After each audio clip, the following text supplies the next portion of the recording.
Opa, queridos, bom dia a todos, como estamos? Tudo certo? Espero que esteja tudo muito bem aí com vocês. Aproveitando essa oportunidade aí para a gente continuar, nossas boas e valiosas discussões a respeito de direito do consumidor. É importante que a gente retome isso, né? Falamos um pouco sobre os direitos do consumidor, um pouco dessa questão que é muito importante, mas eu acredito que agora é hora da gente dar um passo a mais, né? Nós possamos aí, quem sabe, discutir ainda outra temática que é muito importante e que vale muito a pena trazer aqui para vocês, né? É justamente a gente discutir um pouco mais sobre esse conceito de consumidor e também, né, acerca da relação de consumo, né? Então, assim, como que a gente vai falar?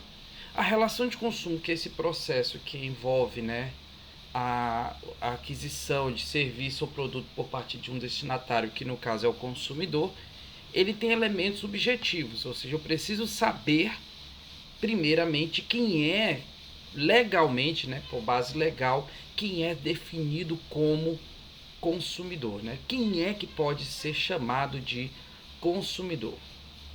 E a leitura para isso é muito importante que a gente o faça, né, por meio realmente do artigo 2º do Código de Defesa do Consumidor, que nos traz essa discussão de maneira muito positiva.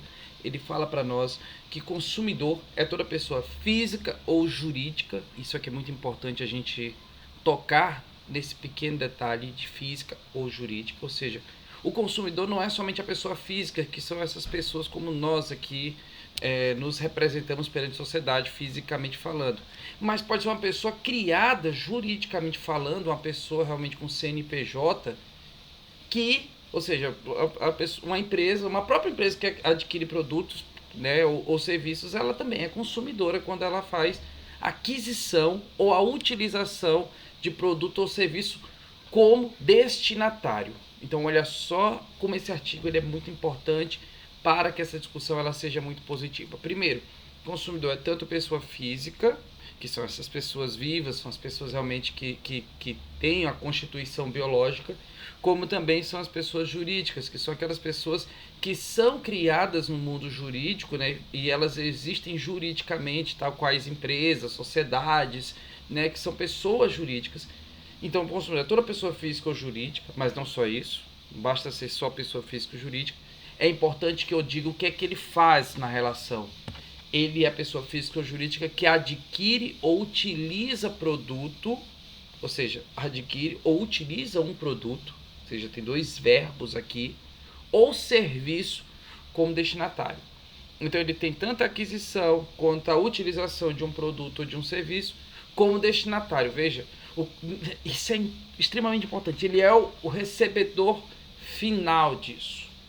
Então, hipoteticamente falando, se eu vivo comprando celulares da Apple para vender celulares da Apple para outras pessoas, eu sou destinatário final do produto ou serviço nesse caso?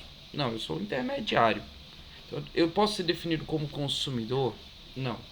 Mas se eu vou no site da Apple e compro o telefone da Apple para mim, e é para meu uso pessoal, para eu fazer a utilização dele, eu sou ou não sou consumidor?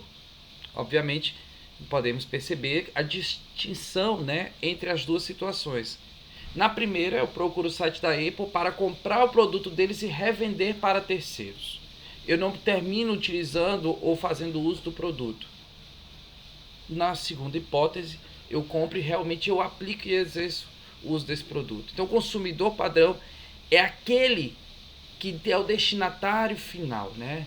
Eu sou destinatário final, ou seja, a pessoa que utiliza o produto finalmente para os fins para aquilo que o produto foi destinado. Este é o consumidor. E aí a grande discussão que se traz nesse artigo, e ele é bem importante de se discutir, é as teorias que envolvem acerca da destinação final. Que conceito que eu vou usar para isso? Destinação final. Eu tenho duas teorias que tentam explicar o que pode ser a destinação final. Duas teorias, queridos. Então, Guardem para vocês teoria finalista e teoria maximalista. A teoria finalista, ela agrega, ela traz a ideia de destinação final, um conceito econômico, né? Ela também é chamada de uma teoria subjetiva, porque ela analisa o que a gente vai fazer com o produto ou com o serviço que é utilizado. Ou seja, para a teoria finalística, que é ligada a um conceito econômico de destinação final, ela analisa se o produto ou serviço eu esgoto utilizando economicamente ele. Ou seja, se eu compro esse produto para usá-lo economicamente mesmo, para fazer isso. A teoria maximalista, ela não envolve somente a ideia de destinação final como conceito econômico. Ela traz a ideia de que a teoria maximalista, ela absorve a ideia de um conceito jurídico. Ela é objetiva, pouco importa para ela o que eu farei com esta coisa. É a destinação fática do produto, ou seja, o produto sai do mercado de consumo e não me importa o que eu farei com ele. Então, para ele, pouco importa se eu vou pegar esse aparelho aqui, customizar ele e vou vendê-lo, por exemplo. Se eu pegar o aparelho celular, customizar, enfeitar, colocar outros detalhes, adereços, para a teoria maximalista, eu ainda sou o destinatário final. Para a teoria finalista, não. Então, se eu pego um celular e eu instalo lá vários programas, situações específicas para ele, e implemento, customizo, dou um novo serviço, acrescento um novo detalhe nele, para a teoria finalista, eu não encerrei o ciclo. Eu ainda continuo fazendo, vou passar para terceiros. Então eu não sou consumidor. Para a teoria maximalista, não. Eu destinei, eu comprei, usei, pouco me importa o que eu farei com ele. Então eu seria. Agora, isso não é suficiente, né? São duas teorias.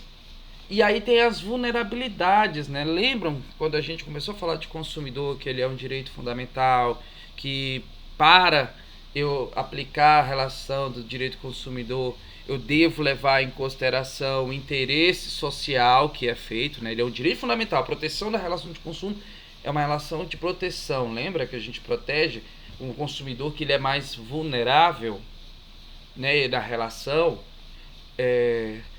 Além disso, é por razão de interesse social, né? Então eu tenho realmente um direito fundamental e é de interesse social, né? Tanto que o juiz pode agir de ofício, como eu falei, em oportunidades a posteriori.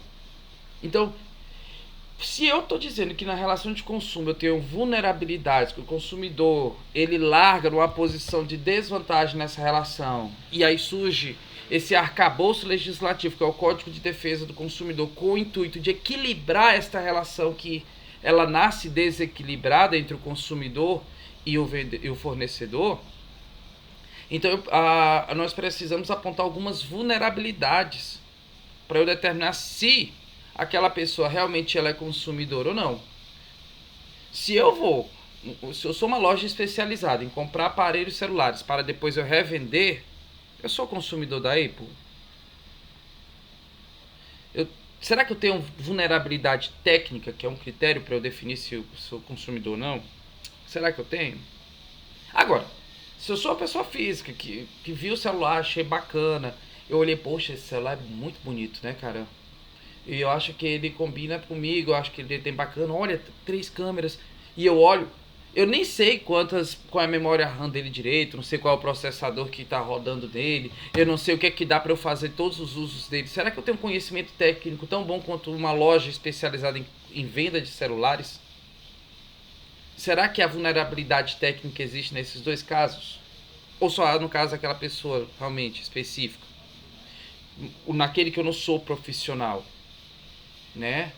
É claro que nem sempre essa vulnerabilidade técnica ela vai se fazer presente, né? Então imagine só, no exemplo que eu estou dando aqui da aquisição de um aparelho celular, se eu sou um engenheiro da área de telecomunicações e eu trabalho com isso, eu posso muito bem também comprar um celular para mim para fins pessoais. Eu só não vou gozar de vulnerabilidade técnica, né? Eu não vou poder dizer, não, eu não sabia que o processador dele não era bom assim. Eu tenho condições de poder nesse caso.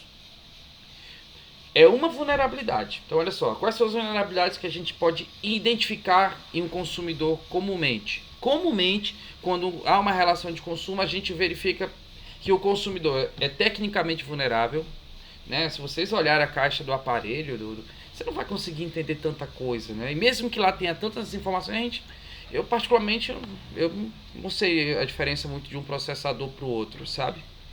É um exemplo. Então, eu não comprei um aparelho porque o processador dele vai me fazer isso porque eu vou conseguir. É claro que eu tenho uma presunção ali que se trata de um aparelho bom, né?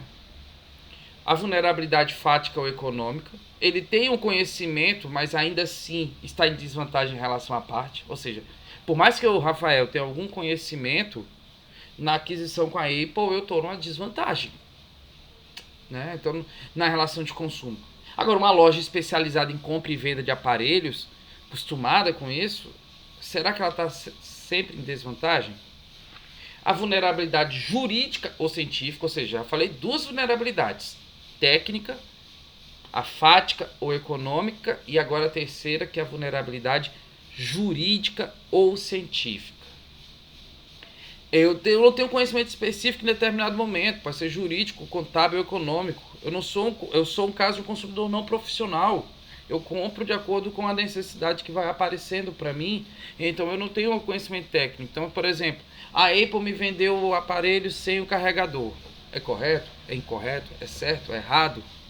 A Apple me vendeu, mas tinha um determinada condição que ela não me informou que era necessário para que eu ficasse satisfeito com a compra que eu efetuei.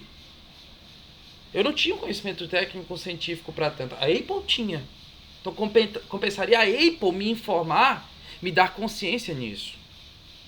E por fim, a vulnerabilidade informacional. E essa é muito presente nas relações de consumo. Vocês devem ver isso várias vezes. Nós não temos acesso a todas as informações que estão, né, presentes naquilo que nós adquirimos. Ou se temos, algumas vezes elas não são suficientes para determinar. Eu vou dar um exemplo aqui para vocês. É engraçado, mas é prático, porque o direito do consumidor ele se torna apaixonante porque ele é muito prático, é nosso dia a dia, né? Eu, né, fui criado, né, e quando menino eu era apaixonado por miojo.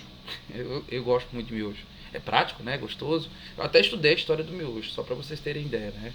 Eu até estudei, né? O miojo foi utilizado na Primeira Guerra Mundial. Pra vocês terem ideia, eu acho fantástico tudo isso. Só que, por mais que eu seja apaixonado por miojo, eu sempre lia lá que o sódio dele tá em 40%, 50%, enfim, uma porcentagem do consumo diário. Se eu consumir miojo, eu já consumi 40%, 60% do sódio que eu precisava consumir no dia. Mas eu já vi aquela tabelinha milhares de vezes, mas eu nunca entendi muito bem o que significa para mim. Tudo bem, eu entendi que tem sódio 44%, mas qual o reflexo disso para afetar o meu consumo ou não? Depois eu fui pesquisando que o sódio ele provoca retenção de líquido, ele é prejudicial, ele desequilibra a pressão arterial, ele pode desenvolver determinados tipos de cânceres. Mas isso está na embalagem? Eu reduzi drasticamente o consumo dele, né, do miojo, praticamente não o consumo mais, por conta disso. E imagina só neste momento de grandes dificuldades, né, momentos difíceis, né, saímos de uma pandemia, o mundo entrou numa guerra, temos determinados pontos de gestão que merecem ser revisados economicamente falando. Houve um grande aumento nas escaladas de produtos, nos preços, e a consequência disso é gerar um momento de insegurança alimentar, né? Nós estamos vendo troca de refeições por lanches, nós estamos vendo troca de produtos por produtos similares com menos poder nutricional do que aqueles. Então nós temos ali pó de aroma de café, né? Nós temos ali, né, em vez do leite, uma bebida láctea, né, que é derivados do leite até com soro, né? Nós estamos realmente vivendo momentos disso. Será que essa não é uma hora de nós termos a melhor informação possível para que a gente perceba e entenda que não basta só trocar o produto, mas entender o quanto que isso afeta, Né? Quantas crianças que ao invés de estar tomando leite estão tomando essa questão, e talvez se o consumidor percebesse o que isso significa, talvez ele não fizesse. Então, essas vulnerabilidades técnica, econômico-olfática, jurídico-científica e informacional, essas 4 vulnerabilidades é que vão me definir qual dessas 2 teorias que eu mencionei anteriormente, seja a finalista, seja a maximalista,